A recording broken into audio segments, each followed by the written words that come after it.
நமக்குள்ளும் நாம கிறிஸ்துவுக்குள்ளும் இருக்கிற வாழ்க்கையினுடைய வாசல் எப்படிப்பட்டதா இருக்குன்னு சொன்னா, அவன் தேவன் மேல் இருக்கிற நம்பிக்கை பெருகி இருக்கணும்.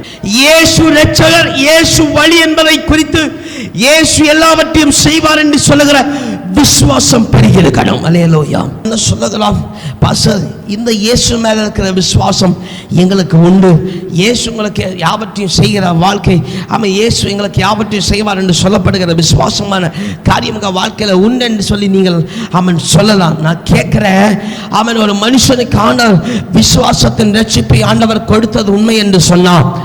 அந்த மனுஷனை கர்த்தர் நீடித்த நாளாய் நடத்தும் பொழுது அவரிடத்தில் அவிசுவாசம் ஒன்று ஏற்படுகிறதில்லை. அப்போ உங்க வாழ்க்கையில விசுவாசத்தை தள்ளி அவிசுவாசம் உண்டாயிருக்கு என்று சொன்னா, உங்களுடைய வாழ்க்கையில இயேசு இரட்சகர் என்று சொல்லப்படுகிற வாசல் உங்கள் வாழ்க்கையில இல்லை.